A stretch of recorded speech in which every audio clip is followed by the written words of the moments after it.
Hello guys, welcome back to my channel Riya Mondal. আমি রিয়া আবার চলে এসেছি তোমাদের সাথে নতুন একটা ভিডিও নিয়ে। এখন বাজে সকাল 6:30। বাইরে দেখেছো এখনো কত কুয়াশা।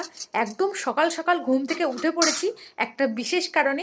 আজকে আমরা এসেছি গ্রামের বাড়িতে, আর গ্রামের বাড়িতে ঠাম্মা আমাদের জন্য নিয়ে এসেছে খেজুরের রস। আমি কখনো আগে খাইনি আর চোখে দেখিও নি কেমন দেখতে হয়। এই আজকে ফার্স্ট টাইম দেখলাম আর খাবো। তো ঠাম্মা কিন্তু ভোরবেলায় চলে গেছে খেজুর গাছতলায়, আর যেখানটায় খেজুর গাছের রস কাটা হচ্ছিল সেখানটাই ঠাম্মা দাঁড়িয়েছিল। তো একদম টাটকা টাটকা রস নিয়ে এসেছে। তো আমি এখন ছেঁকে নিচ্ছি। একদম টাটকা রস তো, আর একদম গাছ থেকে নিয়ে এসেছে, সেই কারণে কয়েকটা পিঁপড়েও আছে দেখছি। তো আমি ছেঁকে নিচ্ছি ছাঁকনির সাহায্যে। তো দেখি এবার ট্রাই করে কেমন হয়। আজকে ফার্স্ট টাইম খাচ্ছি, মানে খুব এক্সাইটেড লাগছে। তো ঘুম থেকে উঠে আমি মুখ ধুয়ে ফ্রেশ হয়ে নিয়ে এখন আমি খাচ্ছি এই খেজুরের রসটা। কিন্তু প্রচণ্ড ঠান্ডা ছিল।